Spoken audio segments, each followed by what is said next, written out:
The Town Commission scheduled a public hearing on Wednesday, January 19, 2001, at 6 o'clock p.m. at the Town Hall, 225 Columbia Turnpike, to discuss orders to raise for 2011 by orders of the Town Board and the Assembly Town Clerk. Thank you, Linda. All right, Hank, now you're ready. Mr. LaBarba will give us a presentation similar to the last year, so more in depth. Rich, again, turn next time, it'll be easier to see some slides. The new project presentation this year versus 3 years ago. Anyway, oh,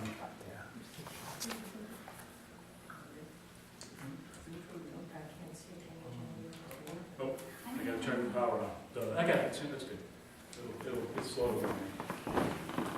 Yeah. Do we have to call that? I can say who cares.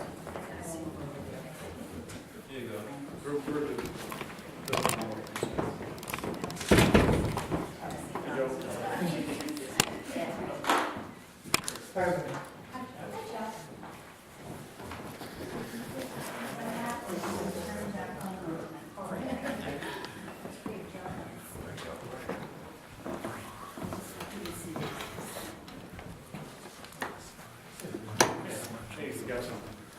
Anyway, members of the board and public, I was here, I think, addressing the board almost 4 years ago when we had a rate increase. And at the time, the rate increase was based upon our need to finance some water and sewer improvement bonds, which generated about $12 million in capital to be used for water system improvements. Tonight, I'm going to go over some of those projects to show you where the money has been spent in water and sewer projects. Last year, I believe, I recommended to the board that we look at increasing rates. Every year, our costs do go up, and I'll show you where they go up and how much they've been going up. And it's almost an ongoing thing that we are faced with, especially in the operation and maintenance side of the water and sewer systems that the town owns. Anyway, I'm just going to give you a summary of a lot of the projects we've worked on, and over the past few years, what we're proposing as new rates, and what we're going to do in the future. To date, we have spent, or almost spent out of that $6.3 million, and I shouldn't say have spent. We budgeted to spend $6.3 million on these four large projects. The first project, as we talked about years ago, was our need for new water storage in town. Our old tank was rusting, 4 million gallon tank.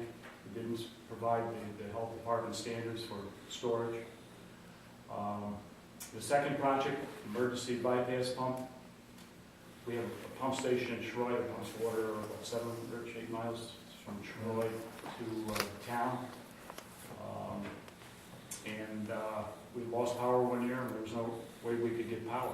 There was actually 4, 5, 6 fire trucks lined up on Route 4 pumping water to us. So we felt the need for a new emergency bypass pumping system. The town's master water meters for years had been faulty and did not work, and we needed to replace the 2 of those, one on 3rd Avenue and one on Thompson Hill. The last item came up recently. I'll show you by the pictures what the new water pump drives consist of, and I put it here because it's a major cost item. Now, once these projects are complete, the town has financed these, and I don't know if you realize this, but the 3 projects up there, the water tanks, the emergency pump, and the new pump drives, are really part of the water system that we jointly own with the city of Rensselaer. So I don't say it's good news, but the news is that we are right now just talking to them about repayment, and we have a draft agreement, a revised agreement that will provide for them to repay about $3.2 million taxes. Okay. This is a picture when we started the project in early 2009. That's our old tank up on Grand Creek Drive, I believe. And it was 4 million gallon tank, and you can see the condition it's in, it was rusting. The cost just to repair it and rehab it alone was over $500,000. And how long was that gonna last? And what we decided to do is put in new concrete tanks. So this is the first tank that went up. It was completed November of 2009, basically adjacent to the old tank. And the original plans that were drawn up in the 60s showed the tank at this spot. And we were fortunate that the site, we own the site. And the one thing that's noticeable here is we raised the height of the tank about 10 feet to provide an additional, what's that, Rich, 10 pounds of pressure throughout the town.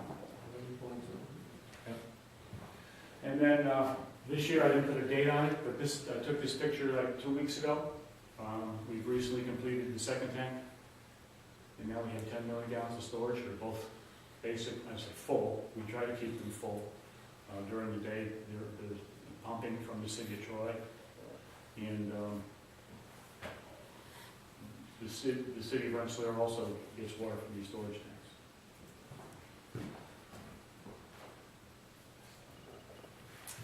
The project I described earlier, the emergency bypass pump, the picture on the left shows our Cross Street pumping station down behind, is it south?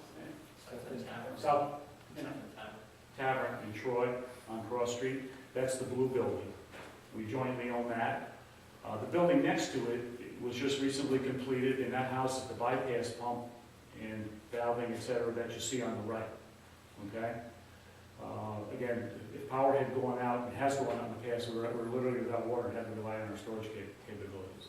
So now we run, actually, Richard, but we run it weekly. Yeah.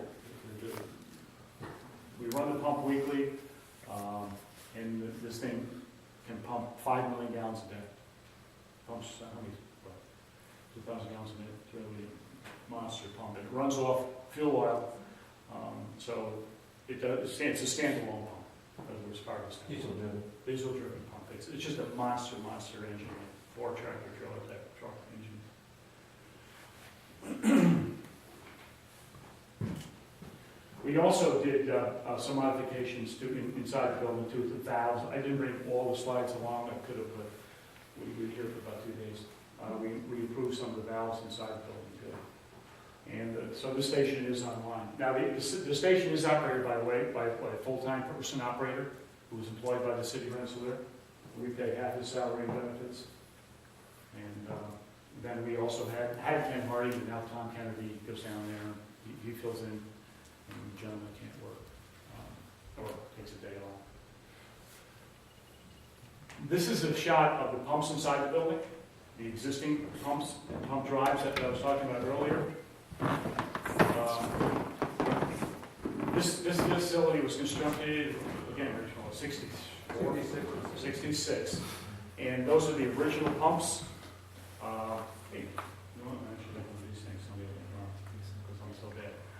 This is the pump. This pumps the water. I'm correct, actually. I mean, I'm wrong, actually. This is the motor, right? Right. White is the motor. See these 3 motors? And the red or orange unit is the drive unit. And Transmission. the transmission or drive for the pumps.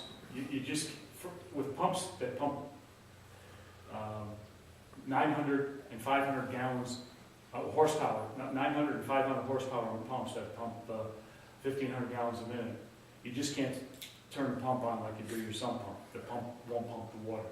And on the other end, you just can't turn it off because that amount of water will just blow the motor away. So what we have here is transmissions or drives that gradually start the pump and gradually bring it up to operating speed. Okay? And these transmissions are hydraulically driven. And needless to say, after 45 years, they're just not state-of-the-art. No one makes them anymore. No one would recommend them anymore. So what we're going to do is, They suck up energy. and they use so much power, it's unbelievable. So we're going to replace these orange transmissions, and on the back wall, I believe right here, and on the near wall, we're going to put in what they call variable frequency drive units. That it's just a bunch of electronics in a box.